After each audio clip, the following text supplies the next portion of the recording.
Bonjour à tous. Aujourd'hui, nous allons corriger les premiers exercices de la fiche d'exercice séquence 8, celle sur les probabilités.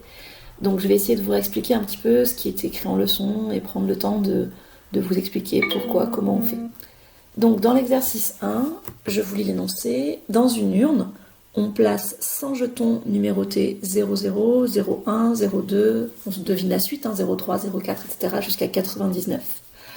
On tire un jeton au hasard et on lit le numéro obtenu. Citez toutes les issues qui réalisent l'événement. Le chiffre 9 figure au moins une fois dans le numéro. Donc là, il y a plein de mots de vocabulaire qu'il faut relire de la leçon. Donc le hasard, je pense que c'est bon, vous comprenez ce que ça veut dire, il n'y a pas de souci. Par contre, le premier mot qui va peut-être vous gêner, c'est issue. Les issues, ce sont tous les résultats possibles. D'accord ? Donc on veut tous les résultats possibles qui réalisent l'événement. Ça veut dire qui respectent la règle qui va être énoncée juste après. Eh bien, l'événement, c'est le chiffre 9 figure au moins une fois dans le numéro.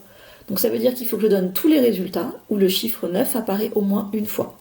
Il y a donc 09, 19, 29, 39, 49, 59, 69, 79, 89. Et là, il ne faut pas se faire avoir, on ne passe pas directement à 99 parce qu'on a aussi 90, vu qu'il y a un 9, 91, 92, 93, 94, 95, 96, 97, 98 et 99. Voilà, ça ce sont les issues. Ce sont donc tout simplement les résultats qui réalisent cet événement.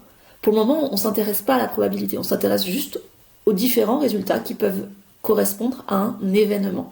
Et j'espère que vous comprenez un peu mieux ce que c'est qu'un événement. Dans l'exercice 2, un sac opaque contient 8 jetons numérotés de 1 à 8. Opaque, ça veut dire qu'on ne peut pas voir dedans. On tire au hasard un jeton et on note son numéro. Donc le hasard, encore une fois, ça veut dire qu'on est dans une situation où on peut bien appliquer la probabilité parce que je ne peux pas prédire à l'avance ce que je vais avoir. Citez toutes les issues qui réalisent l'événement. Donc le premier événement, c'est obtenir un multiple de 2. Donc je dois citer tous les jetons dont le numéro est un multiple de 2. Donc les multiples de 2, vous vous rappelez, on l'a déjà vu. Les multiples de 2, ça veut dire qu'ils sont dans la table de 2. Donc j'ai 2, 4, 6 et 8. Question numéro 2, obtenir un nombre supérieur ou égal à 4. Un nombre supérieur, ça veut dire plus grand ou égal à 4. Donc je peux commencer à 4 et ensuite plus grand, j'ai 5, 6, 7, 8.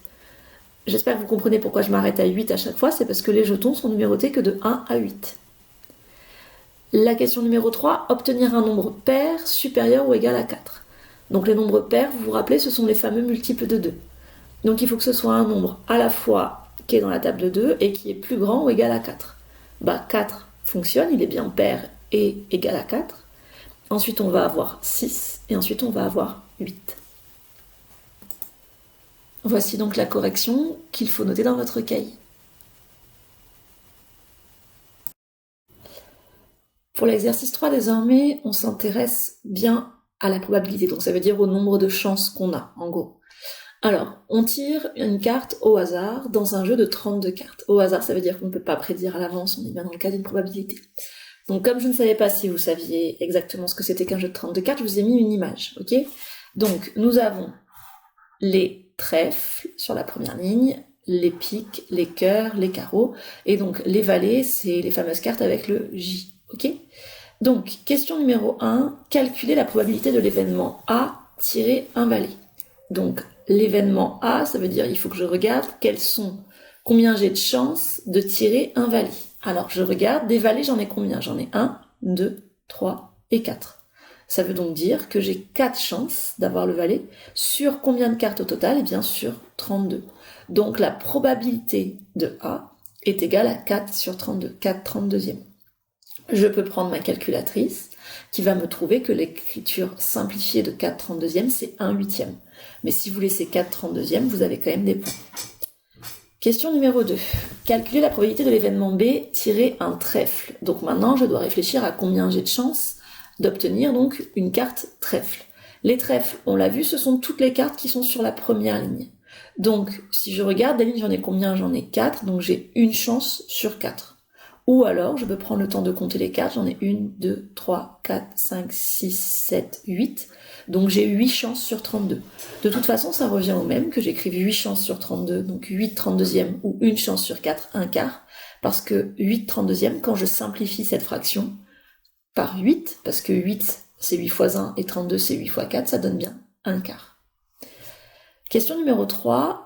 En déduire la probabilité de l'événement C ne pas tirer un trèfle. Alors si vous regardez, en déduire, je vous ai aidé, je l'ai écrit en gras. Ça veut dire que normalement là vous n'avez pas de calcul à faire. Il faut simplement réfléchir. Si vous avez une chance sur 4 de tirer un trèfle, ne pas tirer un trèfle, ce sont toutes les autres chances que vous n'avez pas. Donc si j'ai une chance sur 4, ça veut dire qu'il me manque 3 chances pour arriver à toutes les chances, c'est-à-dire 4 sur 4. Donc j'espère que vous comprenez. Toutes les chances, ça serait 4 sur 4. J'en ai déjà une chance sur 4 qui est prise pour tirer un trèfle. Donc ça veut dire qu'il me reste bien 3 chances sur 4 de ne pas tirer un trèfle. Et là, en fait, j'ai pas besoin de recompter. C'est du bon sens. C'est pour ça qu'il y avait écrit en déduire. Donc la probabilité de C est égale à 3 quarts. Question numéro 4. Calculer la probabilité de l'événement D, tirer une dame de cœur. Donc l'événement D, il faut choisir une dame, et en plus, il faut que ce soit une dame de cœur, pas n'importe quelle dame. Donc là, il faut que je me demande combien j'ai de chances de choisir cette carte-là. Les dames de cœur, si je regarde, j'en ai qu'une seule. Parce que des dames, j'en ai 4, des cœurs, j'en ai 8, mais moi, je ne veux que la dame de cœur. Donc je n'ai que cette carte-là qui fonctionne, donc j'ai une chance sur 32. Donc P de D est égal à 1/32e. Pour l'exercice 4, maintenant, une urne contient 12 boules vertes et 4 boules rouges. Une autre urne contient une boule verte et 2 boules rouges. Bon, jusque-là, c'est plutôt simple. Question numéro 1, calcule la probabilité de tirer une boule verte dans la première urne. Donc dans la première urne, ça veut dire que je m'intéresse uniquement à la première phrase, uniquement à celle-là. Donc les boules vertes, combien j'en ai ? J'en ai 12. Sur combien de boules au total ? Alors là, souvent, il y en a qui écrivent 4, et c'est un piège, parce que nous, on doit avoir toutes les boules, le nombre de boules totales. Donc, pour cela, il faut déjà que je calcule combien j'ai de boules au total. J'en ai 12 vertes et 4 rouges, 12 plus 4, ça fait 16. Donc, j'ai 12 chances sur 16 de tirer une boule verte dans la première ligne. Donc, la probabilité est égale à 12 16e. Et là encore, je peux simplifier parce que 12 et 16 sont dans la table de 4, et ça va faire 3 quarts. Question numéro 2, calculer la probabilité de tirer une boule verte dans la deuxième urne.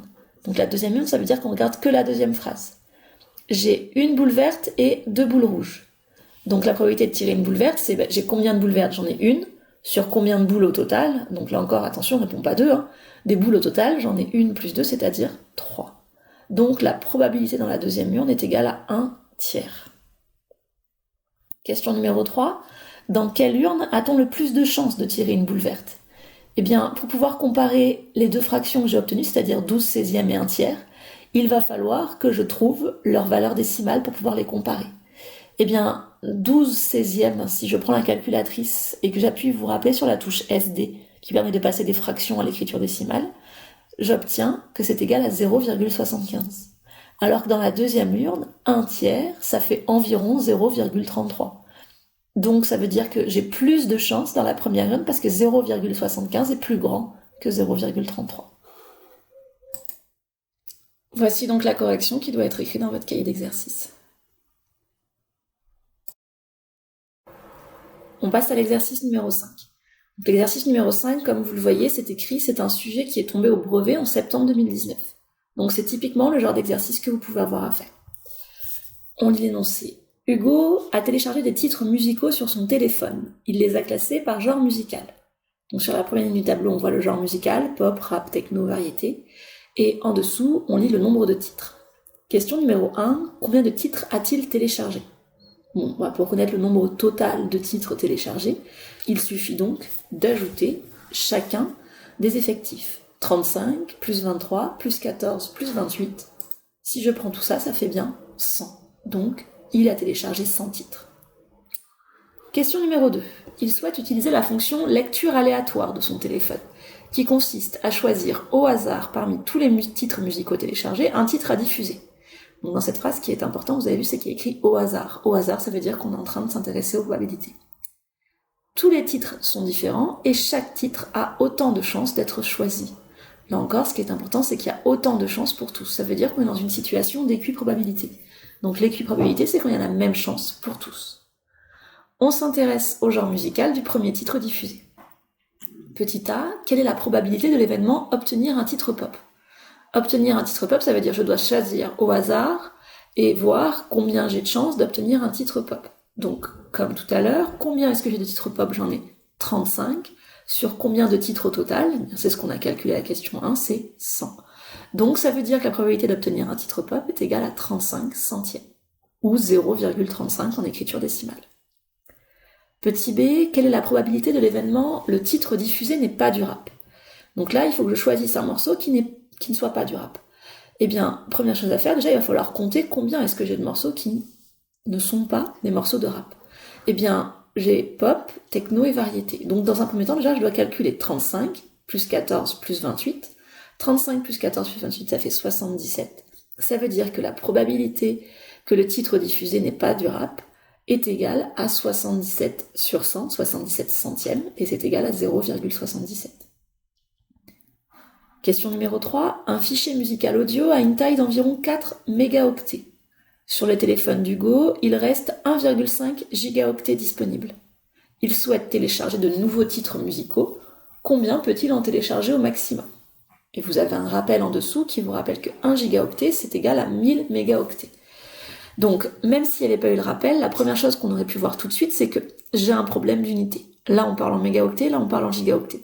Donc, la première chose à faire, c'est convertir. Eh bien, le plus grand, c'est les gigas, je vais donc transformer les gigas en mégas.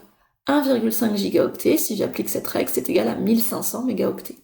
J'ai donc 1500 mégaoctets libres sur mon téléphone, enfin sur le téléphone d'Hugo plutôt, et je dois savoir combien de fichiers de 4 mégas je peux mettre. Ça veut dire combien de paquets de 4 mégas je peux mettre. Donc, je dois partager les 1500 en 4. 1500 divisé par 4, c'est égal à 375.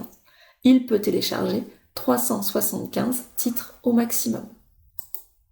Voici donc la correction qui doit être écrite sur votre cahier d'exercice.